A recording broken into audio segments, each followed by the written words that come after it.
It's good to have your company on this Thursday morning, folks. Thank you so much for joining us. We are reporting live from Phoenix in Arizona this morning.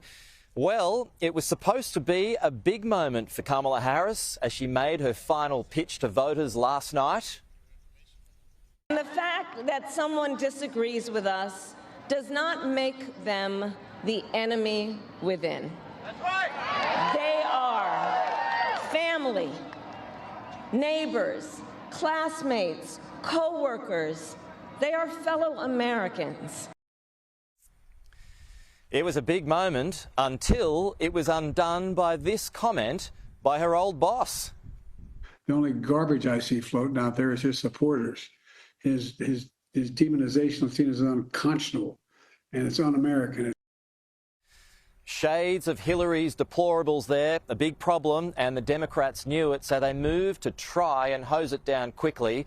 First of all, with a clarifier from the US President Joe Biden, who said on X last night, "Earlier today, I referred to the hateful rhetoric about Puerto Rico spewed by Trump's supporter at his Madison Square Garden rally as garbage, which is the only word I can think of to describe it. His demonization of Latinos is unconscionable. That's all I meant to say.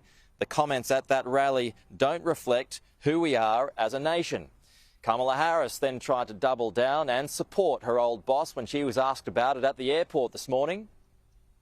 Let me be clear, I strongly disagree with any criticism of people based on who they vote for. You heard my speech last night and continuously throughout my career. I believe that the work that I do is about representing all the people, whether they support me or not.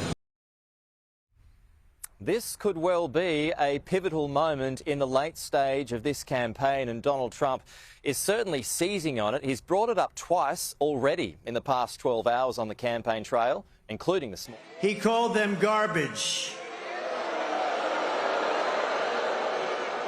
And they mean it, even though without question my supporters are far higher quality than Crooked Joe or Lion Kamala.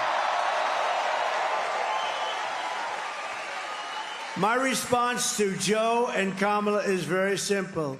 You can't lead America if you don't love Americans. You just can't. So we are here, as I reported a little earlier, in Phoenix, Arizona. This is a critical battleground state, one of 7 battleground states right across the country. This is worth 11 electoral votes when it comes to the Electoral College, remembering you need 270 to win out of 538 available, so more than half. It was a state that went down to the wire, though, 4 years ago. Joe Biden just nicked it by about 10,000 votes under controversial circumstances, mind you. And 4 years prior to that, it was picked up quite easily by Donald Trump because Arizona is usually, reliably, a Republican state.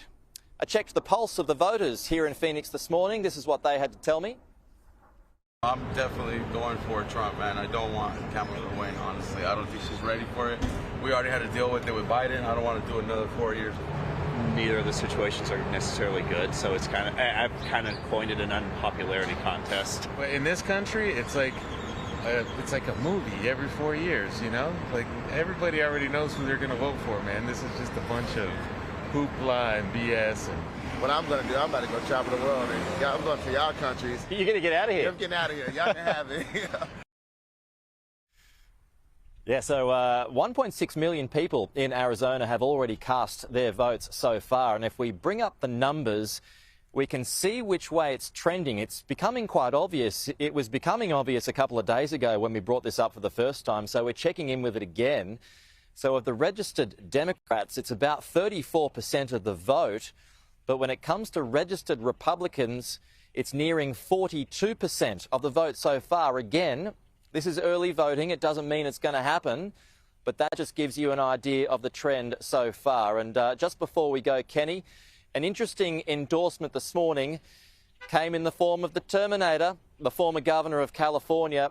He said which way he was going to vote. He issued a long statement on Twitter. Here's part of it.